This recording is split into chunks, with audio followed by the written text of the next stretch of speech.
Hattrick friends, this is episode 127 of Let's Play Hattrick in San Marino with Inter Kalvehave. I know the series has been a little erratic of late, so let's do something about that in the classic way by doing a scouts call to start off this episode. Let's see what the scouts have this week. A 15-year-old, unpredictable, solid potential scoring Federico Marino. I think we have a gem. Wonderful news from the academy. This is so nice. 15 years and 80 days. Federico Marino. He might be a future star. And that means we'll have to do something about his position in the side already. Let's move on to matches. Let's set the orders here. Lineup, age, Marino, a nice name as well. Let's see, scoring. I think we have to move Venanzini, put Marino in here. And I think we should look for some passing in the first match. So potential to be found there. Let's go scoring and secondary passing. While we change this, I would also try to ensure that we actually get a passing reveal on the potential. That means we can't play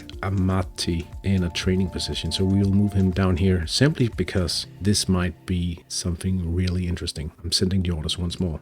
Right, excellent news from the academy. Let's head over to the senior training and see how things are going there. Volukis has popped from Titanic to extraterrestrial scoring. Let's take a look at his player profile because he actually popped last week as well to world-class playmaking, and that sets his potential at 2140 at the moment. He is turning into a very nice player for us. Let's take a closer look at the player profiles of all the core players at this moment in the cycle. So this is Volukis, beautiful player. Zanotti here at 2067 potential, but he is turning into a well-rounded player here, the most talented of the bunch for sure. Moving on to Francione, 2051 at the moment, Titanic playmaking. He's also looking very good and would be the option to play towards the wing in a situation given he has a little extra winger skill. I am very pleased with Francione as well, of course. Camallini, he is one playmaking training away from the pop to Titanic, and that's why the potential seems a little low, but also a very good player,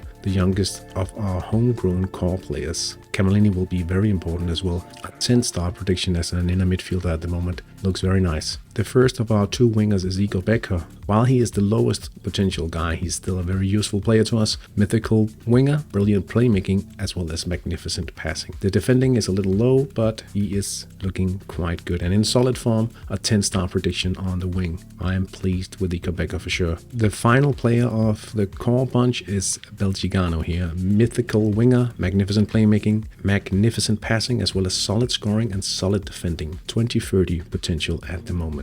Volukis overtook him as the player with the most accumulated ability at 1780, but at 1777 he's one of the best players in the club according to current ability. If we look at all the players in the sheet, it looks like this, and a red GSI changes are probably falling in form at the moment. Honestly, the form is a little low among the core players, and that doesn't really help us in the battle to turn things around in the league where we are struggling a bit this season. Hopefully it'll rise towards the end of the season, and hopefully we can make a bit of a difference. If we look at the training planner, we can see that we have 2 and 3, meaning 5 weeks left of scoring training in total. Perhaps it is time to see if we should try to mix things up a bit and play in the strongest possible formation, simply because we have to gain more points towards the end of the season. I think that we haven't really looked at for a while is the weekly friendly matches against the team in Denmark. We do have a chance of getting some extra training, especially when we train something like playmaking. Another thing I would like to mention is the fact that we have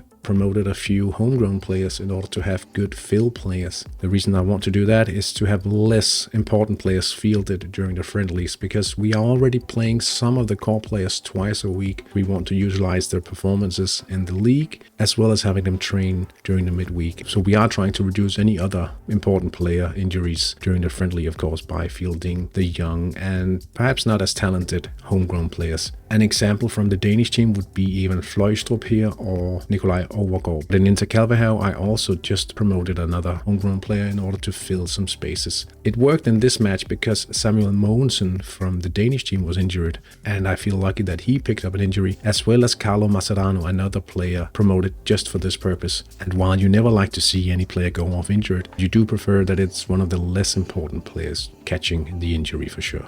On Sunday evening, we played against Mountain King FC, and this time around we took a more pragmatic approach, playing 5-5-0 in order to try to limit the size of the defeat. It kind of worked. We only lost 2-0 this time. And while it's never nice to lose, it was a lot better than a week ago when we played Mountain King in round 7. Excellent pressing skill, and we actually succeeded in pressing some chances away, but we were up against a very tough opponent, as you can see. There's nothing to be ashamed of. We just have to keep progressing, building the squad, and hopefully one day we'll be able to beat Mountain King. Who knows? In the league, we are still out of the direct relegation zone, placed 6 and just 1 point ahead of Sapiopentis. Did the battle get any easier with the loss? No, but it probably didn't get any harder as well, so that's kind of lucky. Next match, we play home against Kumano Terme in a pretty important match, but as you can tell, top 4 is actually not that far away. Hopefully we can do well. Kumano Terme will be playing in the Copa Guaita, and they have actually progressed quite far in that competition, and hopefully they'll be focused on that one for the next match. Anyway, that's all for this episode. I hope you enjoyed it, and if you did, please consider liking the video and subscribing to the channel, perhaps even leaving a comment below. Thank you so much for watching. Take care.